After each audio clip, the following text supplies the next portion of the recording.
And friends, here we are in Tombstone, Arizona. It's such a beautiful day. Got a little bit of cloud cover. We're about to have the Doc Holidays parade. And we have here on the starting portion here some of the Tombstone mounted ROTC young people. Such a nice group. And it's great to have these young folks in our community, certainly in our school.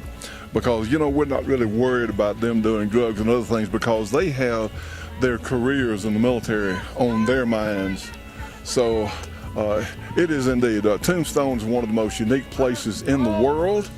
You'll see some of the most amazing costumes, outfits. Of course, some of us wear this every day. And the Tombstone parades are always spectacular. And so such a neat concept. Doc Holidays, and I tell you, we watched the Tombstone movie last night again, and every time we see it, we see something new, something different in the Tombstone movie. A lot of places mentioned in the movie are right here. Even though the movie was not shot here in Tombstone, they made a facsimile. This is the historic Allen Street. People are in such a good mood. And, you know, we're looking for a good event. And who knows, I don't know what's going to be in the parade. We have all kinds of things. Like I said, we know their carriages probably waiting on several celebrities here. You know, we've said for a long time, so much humor is missing from today's television scene. So much video is lacking on humor. You know, the politically correct folks, they don't have very good lives because they're not happy. They can't laugh. Friends, you got to be able to laugh at yourself. You know, if you can't laugh at yourself, then you shouldn't laugh at anybody else. All right, friends, we have Dennis Quaid actually has gotten here to the parade beginning, and he is, I think, over in the carriage now. He is the parade marshal. Well, Dennis Quaid is, again, it's good to have him here in Tombstone.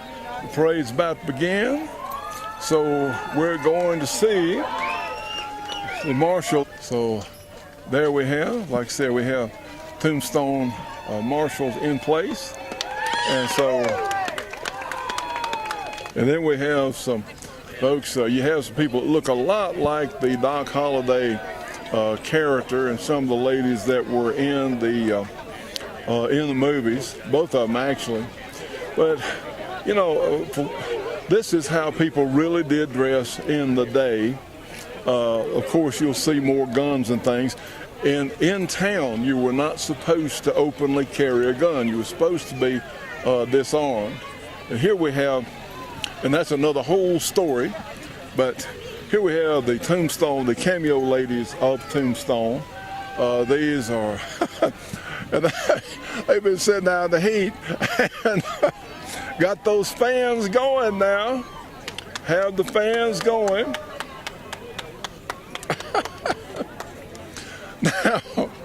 Now this is extremely politically incorrect.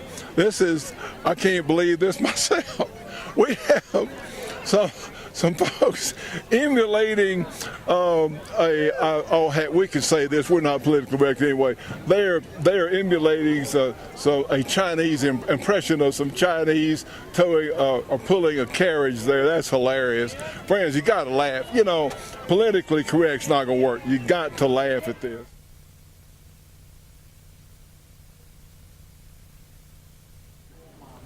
Now, ladies and gentlemen, you know, we are in Tombstone, Arizona, and no Tombstone would be complete, no town of Tombstone, without someone named Miss Kitty. And this is who we have right here. Ma'am, how are you? Good, fine, thank you.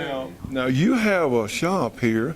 Now, see, the ladies had to be dressed too. And some of these, I mean, you had a lot of men out here that were interested in female companionship. I'm saying they're looking at, it's a family show, you understand? The sweet lady. There, this way, that's right. Okay. So tell us about you and your shop. All right, my passion has always been Victorian period, and I love fashion anyway. I've been collecting antiques and Victorian things since I was about 10 years old. And the fashions just fascinate me, and all periods of fashion in the Victoria period. I have a whole gamut range of things, some for the ladies of the evening and some for the nice ladies. So, and something all extra, the accessories in between. So it's really a hodgepodge. There's some modern, some new, some vintage, and some antique. Well, now, we certainly want to encourage the boy-girl thing. we darn sure do. So this is wonderful. It's quite an outfit you have on. Tell us about, what is your outfit? My outfit comes from the 1880s, probably 1883. It's a full bustle, the bustle period, with a fitted bodice and the hat, of course. And so that's about it. It comes from the later bustle period. And the jewelry is an antique as well. Oh, my. And so there it is. Well, now, if you were on the streets, Tombstone, 1881, 1882, now would you see ladies wearing something like what you have on? Absolutely. The only thing they would have would be their gloves and maybe their parasol when it's hot outside, the sun. What about the mud? What about in the street? Was that a problem? What kind of shoes did they wear? How'd they keep these? Because there's a lot of work went into this, The boots, you had a variety of different shoes back then. You had slippers, you had like little heels, you had the Victorian boots, you had a gamut of types of shoes, just like they do now. Ladies are ladies, they love their shoes. So, and yes, they used to walk in their mud. I mean, they would have to. Sometimes they'd wear like little booties or something to keep the mud off, but you avoided the mud as much as you could, and you stayed on the boardwalk. Yeah. Well, the board, you said it was it. hiked up, and it was a bad day. You didn't want to wear your slippers or anything. You'd wear your heavy-duty old boots and just hike your skirt up and walk right across the street. Well, we are at Miss Kitty's. This is on 5th Street, right across from the Longhorn, next to Margarita's. And if you come to Tombstone, we certainly invite you to come down to Miss Kitty's, huh? Come down and see me anytime you're in Tombstone. Come in and say hi. Howdy. Ladies and gentlemen, I want to introduce you to quite a, you want to kill that engine? Quite a character, ladies and gentlemen. This is Marshal Bo. And Bo is actually a well-known actor, been in about, 50, 75 movies. But you'll notice his modus operandi here. You see, if he runs out of ammo with his number 1 gun here, then he switches over to the Derringer, the number 2 gun. That's a New Orleans pronunciation of Derringer. Derringer. This is Betsy. That's okay. And then if he runs completely out of ammo, then he goes for his switchblade. That's right. Last resort. Like Wild Bill Hickok said, a knife is always loaded. I couldn't have said it any better. Well, sir, you're looking well. I noticed you got your diamond, Jim Brady. Yes, sir. Got my stick pin. And I'll tell you what, if you come to Tombstone, there's a fair chance you will see Marshal Bo. Yes, sir. Yeah, I have Marshal Bo's Gunslingers of the West, and we try to do all the major events here once a month or every other month. The street, they have Wyatt Earp Days, Territorial Days, and all the shootouts here on Allen Street. And so come up to Tombstone and enjoy yourself. It's a little cooler here, up here on the mountain than it is in Tucson or Phoenix, that's for sure. Anyway, come on up here and enjoy yourself, and keep watching the show here with Johnny Rowland. He'll never steer you wrong or take you down the wrong path. Well, thank you. Bo actually had a TV show in California years ago, and he still does all kinds. They do skits and acting, and he's still in movies today. And I'm going, you're looking good, sir. Well, thank you, sir. It's really good to see you today. Good to see you. Yes, sir. Now, ladies and gentlemen, we have a friend of ours. This is Johnny Bones, and Also, old Tombstone Western Town. I really am having difficulty describing Johnny's outfit.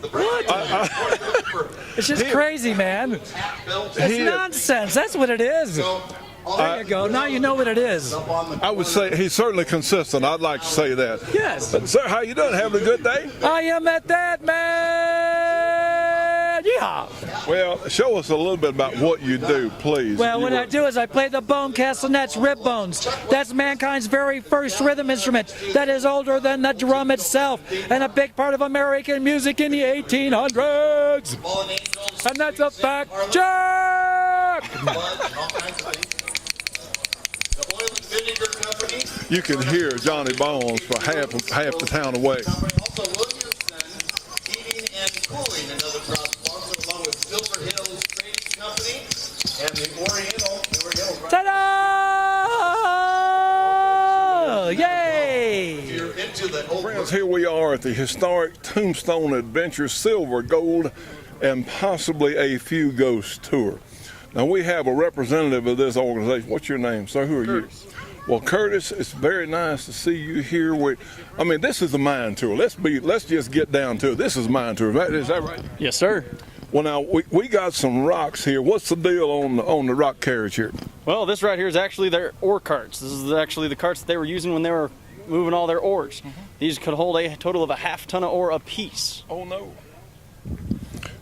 Now then, tell me, how did you know if it was silver? Well, they'd actually take it to what was called an assay office. The assay office would test it all, and they tell you exactly what kind of materials was in what you brought in. So they found a kind of a black rock, and they told them that it might be precious, so they took it to an assay office, and the assay office tested it, and it came back to silver. Okay. Well, now there are some other minerals as well here. Yeah. We got lead, we got copper, other stuff. What? There was lead, copper, there was very small amounts of gold, silver, what's called manganese oxide, which is actually a major component in creating black powder or gunpowder. And not only that, these men were also pulling out good amounts of gold from when they were actually also pulling out the silver. Well, amazing stuff, and it's so fun. Now, I've actually been on this mine tour, and it's really good. Takes, what, about 45 minutes or so. And it is certainly worth it. Now, we are on Tough Nut Street. This is one block off Allen, and it's just a really fun tour. And it's a place that we can certainly recommend. And we appreciate what you folks are doing. Having a fun old day, huh? Yes, sir. It's actually a pretty good day today. We got a whole lot of people here in town. Absolutely.